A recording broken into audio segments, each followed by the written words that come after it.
So good afternoon. Hi, Ms. Bonner. How are you I'm today? good. How are you?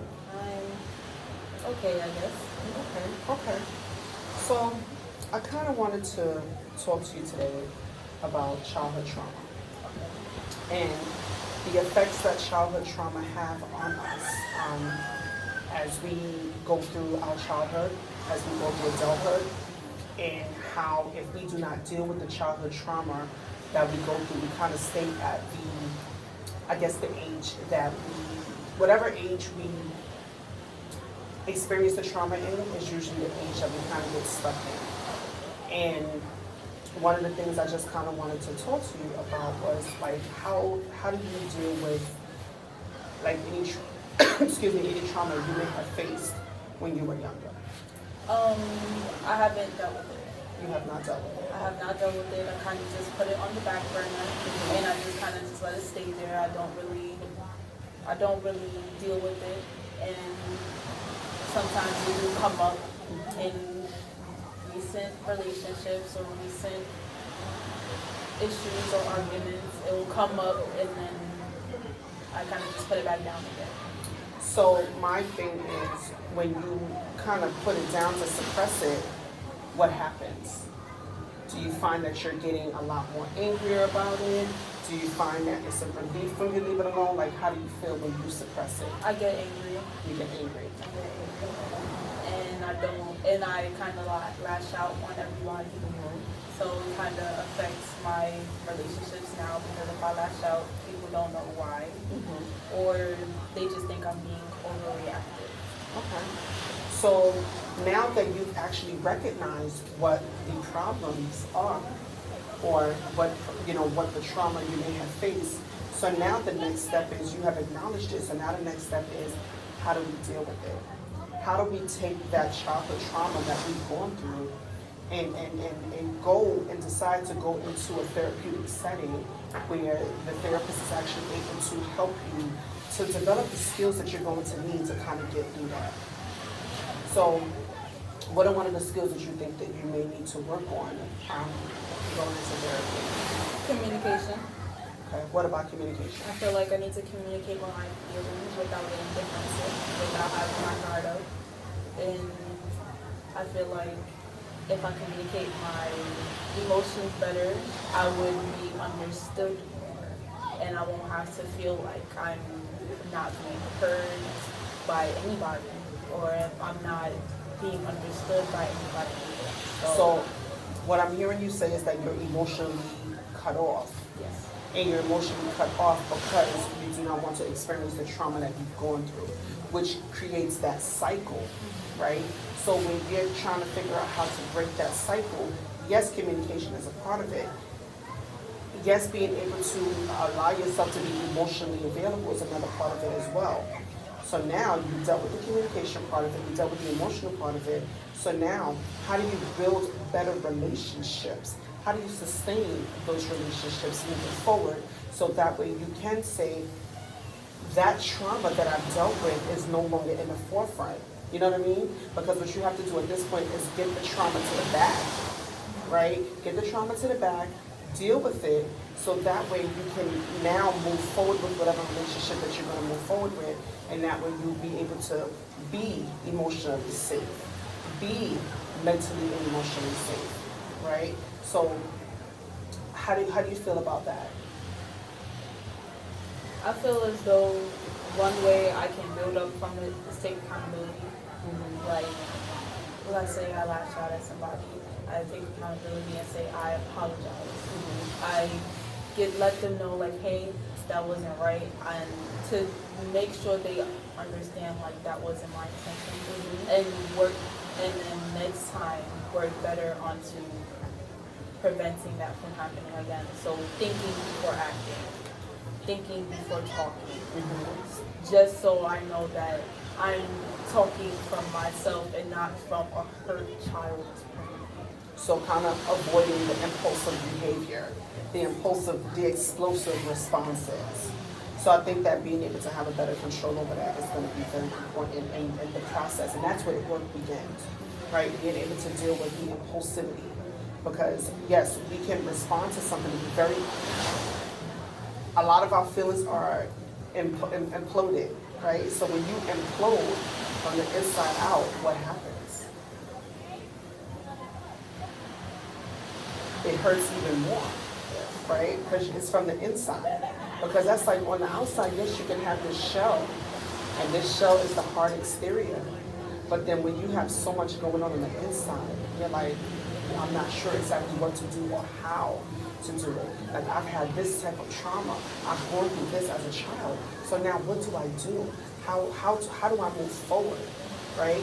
So all of those feelings that you've gone through, those are all inside. Those are all just sitting there. Those are in your I forgot what it's called, but when you think about your memory, those are those memories that stay there, right? And then when you start to deal with it, the memories kind of start to fade. And it starts to fade because it's no longer taking a toll on your mental, because you said, you know what, I've already dealt with that, now I can move forward. And then when you realize that now that you've progressed, you've dealt with your trauma, you've started to communicate more, you started to be more accountable, you stop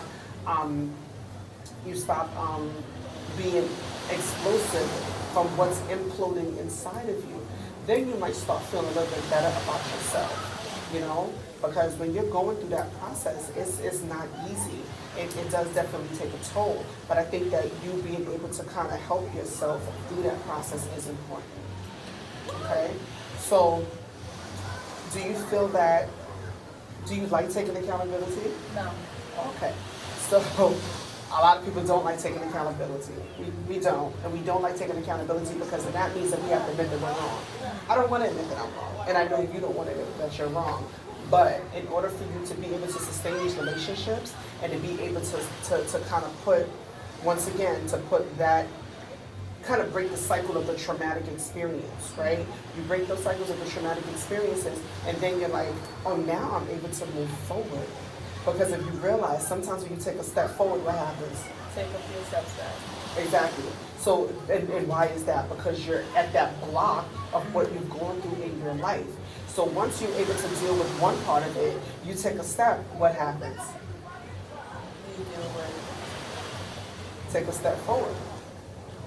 Yes. You take another step forward. Not saying that you're not going to end up going back, because you probably will. That's a natural thing because it's a part of that process, right? So you take a step forward and you start seeing the positive outcomes. You're like, oh, wait a minute, hold on. I may have probably released that part. Okay, now I can move forward. Okay. Do you think that talking to people that has hurt, do you think that can help with moving forward? I think that can help moving forward. I think that kind of lets them know that these are the issues that you have with them. You may not be able to come out and come say it all. I'm a big advocate of writing it out, because sometimes people don't know what they've done to you or how they've impacted you. And sometimes when you write it out, especially if it's something that happened years ago, sometimes writing it out helps to get the feelings out. You may not be able to tell the person, but you can write the letter, Dear John, Dear Jane, this is what happened, this is how I felt, this is how I'm feeling now, and I forgive you and I want to let it go. And then what do you do with that letter? You can either give it to them or you can burn it. Why? Because you've gotten that feeling out. You was able to, there's different ways you can communicate it verbally, you can communicate it written, but then you needed to be able to get it out. So if you write a letter, that is your way of getting it out. You don't have to give it to them. That would be between you and God, and you just keep it as that. So I think that would be something. Some people may not be open and receptive to what you have to say, because remember, everyone has their own experiences, and everybody they've experienced things in a different way. What is your reality may not be this person's reality, right? So now, if you think about it in terms of that, it's like, wait a minute, they may not understand what I'm saying, but I need to let this go. Sometimes you gotta just write it out, because verbally you may not get the response that you want, and then with the response that you get, you're gonna be ready to just kind of react, and that's when you're going to explode, because you're expecting for them to give you this certain response, and they didn't give you that. So now it's like, okay, wait a minute, now you gotta take a step back. And like I said, the next thing will be either you're gonna write it out. If you, especially if you know how the person is gonna react, write it out, get it off of your mind, get it off of your heart, and then you can just move forward with it. And I feel as though once I do that, I will be able to have better relationships and have better communication skills with people. Because if I'm holding on to that, I'm not going to be able to move forward in life, and I'm just going to have to keep going back. Absolutely. And I feel as though once I let that go, I'll be able to. It's one step at a time. Yes, I feel like once I let that go, I'll be able to breathe better, focus on actually making better relationships and better friendships, and not have it like reenact what I went through before. And I'll be able to have healthier. That's the bottom line. Healthier life. That's the bottom line. Having a healthier life, having healthier relationships. Because when you have healthy relationships, moving forward, it helps you. You know what I mean? Because when we're growing up, the first people that we have relationships with are our mother and our father. Then after you have your mother and your father, you have your siblings, your cousins, this person, that person. But if you have those relationships that are not strong from the beginning, that strong foundation, that breaks up when you're getting older. And you're like, wait, where did the relationship building go wrong? Because you realize that your father is the first man that you have a relationship with. And then when you're looking into relationships, you're looking for men to suit that role as your father has. And then when they don't suit that role that your father did, depending on what type of role your father played in your life, that's going to be an issue, because you're expecting these men to be the breadwinners. You're expecting these men to come to you in a certain way. And if they don't, you're like, wait a minute, hold on. Now we have a problem. That's the breakdown, right? Same thing with the female. Your mother is the first person that you came in contact with in the world, besides your doctor. But your mom is the first person that you had contact with the world. So of course, when you're going through relationships and you're expecting for people they're not going to respond like your mother, right? They're going to have their own way of doing things. But that person, when you were learning to talk, you were learning to, you know what I mean? When you was learning the basics and the fundamentals of what it is to be a young woman, to be a teenager, you know what I mean? Your mom was the one who taught you that. So now it's like, wait, now you're building these relationships and you're like, what kind of women am I dealing with? So that's where the hard part comes in, because you're like. And I have a question. Do you feel as though even if those people don't see what they're going through, what they're putting you through, like family-wise, do you think that cutting them off would also be beneficial? I'm not a big fan about cutting them off. I'm a big fan of let me get out what I'm feeling and let me move forward. You can distance yourself from them. Yes, that's fine. But the cut off, I don't think that, because you still need your family regardless of the fact. Everybody gonna play their role. You deal with them whatever way you need to deal with, right? But I don't think that the cutting off thing, I think just kind of saying how you feel, moving forward and keeping it moving. Okay? But I do want to thank you for this time and this opportunity. I do appreciate it. I hope that I was able to drop some gems and some nuggets for you, so that way when moving forward, when you're thinking about different relationships and dealing with childhood trauma, that you will be able to have the tools that you need in order to be successful. Okay? Thank you so much. And I'll see you soon. Thank you. Oh my God.